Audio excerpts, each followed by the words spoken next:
Statistics numerical மெத்தட்ஸில் ஒரு முக்கியமான model வந்து பார்க்க போகிறோம். Missing term. ஓகே, லக்ராஞ்சிஸ் இன்டர்போலேஷன் கொடுத்துருப்பாங்க. ஓகே, லக்ராஞ்சிஸ் இன்டர்போலேஷன் கொடுத்த உடனே நம்ம என்ன பண்ணிடணும்னா அந்த ஃபார்முலாவை எழுதிடணும். இதை எப்படி ஞாபகம் வச்சுக்கலாம் அப்படின்னா ஃபஸ்ட்டு எக்ஸ்ன்னு எழுதிக்கணும். அடுத்து 1 2 3. அடுத்து இங்கே எக்ஸ் போடுறதுனால இங்கே எக்ஸ் நாட்டு 1 2 3.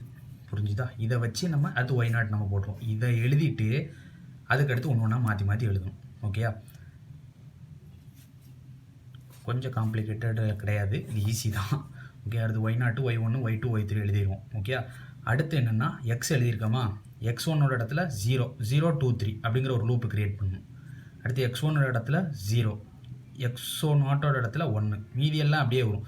எக்ஸ் நாட்டோட இடத்துல எக்ஸ் ஒன்று போட்டு ரிப்ளேஸ் பண்ணி எழுதுறேன். அடுத்து என்ன பண்ணுறேன், எக்ஸ் நாட்டு எக்ஸ் டூவோட இடத்துல 1 போடுறேன், இங்கே எக்ஸ் 3 அப்படியே வந்துடும். எக்ஸ் ஒன்னோட இடத்து அடுத்து எக்ஸ் 2, எக்ஸ் ஒன்னோட இடத்துல எக்ஸ் 2, எக்ஸ் டூவோட இடத்துல எக்ஸ் 1, எக்ஸ் ஒன்னோட இடத்துல எக்ஸ் 2, மீதி எல்லாத்தையும் அப்படி எழுதணும். இப்படி தான் அந்த ஃபார்முலா நம்ம எழுதுவோம். ஓகே, வேறு வழி இல்லை, ஞாபகம் வச்சு தான் ஆகணும்.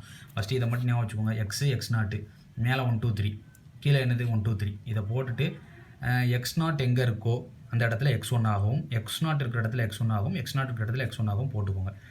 எக்ஸ் 1 இருக்கிற இடத்துல எக்ஸ் நாட்டு, இது ரெண்டுத்தையும் எழுதிடலாம். அடுத்து Y naught Y 1 Y 2 Y 3 multiply எழுதிடலாம். இது எப்படி நம்ம செய்யணும் பார்த்தீங்கன்னா, இந்த டேர்ம் எனக்கு கண்டுபிடிக்க சொல்லியிருக்காங்க. எக்ஸ் நாட்டு எக்ஸ் 1 எக்ஸ் 2, அடுத்து என்னென்னு எடுத்துக்கணும், எக்ஸ் 3 தான் இதுன்னு எடுத்துக்கணும், ஏன்னா இந்த டேர்ம் எனக்கு தெரியாது. அடுத்து Y naught Y 1 Y 2 Y 3 தான் இதை எடுத்துக்கணும். ஓகே, அதை அப்படியே நம்ம எடுத்துகிட்டு இந்த ஃபார்முலாவில் அப்படியே சப்ஸ்டிட் பண்ணுங்கள். வேறு ஒன்றுமே பெரிய விஷயம் கிடையாது. எக்ஸோட இடம் எனக்கு தெரியாது, ஆனால் எக்ஸ் நாட்டு தெரியும், எக்ஸ் 1 தெரியும், எக்ஸ் 2 3 எக்ஸ் 2 3 எல்லாத்தையும் சப்ஸ்டிட் பண்ணி கண்டுபிடிப்பா. ரொம்ப பெரிய சம்பளம் கிடையாது. இந்த ஃபார்முலாவில் சப்ஸ்டிட் பண்ணுங்கள். இது வரைக்கும் நான் ஃபஸ்ட்டு சொல்கிறேன். ஓகே, எனக்கு எக்ஸோட வேல்யூ மட்டும் தெரியாது. இப்போ கொஸ்டின் என்ன கேட்டிருந்தாங்க, எக்ஸோட வேல்யூ 3 இருக்கும்போது ஒய்யோட வேல்யூ கண்டுபிடி அப்படின்னு சொல்லியிருக்காங்க. ஓகே, அப்போ எக்ஸோட இடத்துல 3. இப்போ தான் நான் என்ன பண்ண போகிறேன், சப்ஸ்டிட் பண்ணவே போகிறேன். எக்ஸ் எங்கெல்லாம் இருக்கும் அங்கெல்லாம் என்ன பண்ண போகிறேன் 3. மீதி எல்லாமே என்னது, X naught X 1 X 2 X 3 Y naught Y 1 Y 2 Y 3 அந்தந்த வேல்யூஸை நான் போடுறேன்.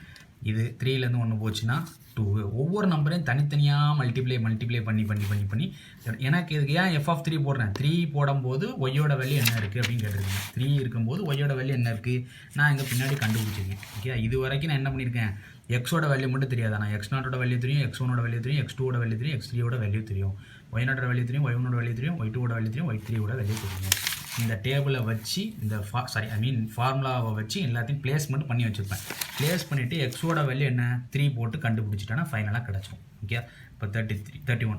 அப்போது எக்ஸோட வேல்யூ வந்து 3 இருக்கும்போது ஒய்யோட வேல்யூ எனக்கு என்ன கிடைக்கும், 31 கிடைக்கும் அப்படின்னு. இது ஒரு 8 மார்க் சம்முப்பா, கண்டிப்பாக முக்கியமான சம்மு. ஓகே, இந்த வீடியோ பிடிச்சிருந்ததுன்னா நம்ம பிளேலிஸ்ட்டில் M2க்கு முக்கால்வாசி கவர் பண்ணியாச்சு. 2nd unit 3rd unit 4th unit 5th unit பாருங்கள், யூஸ் பண்ணிக்கோங்க. உங்கள் ஃப்ரெண்ட்ஸ்க்கும் ஷேர்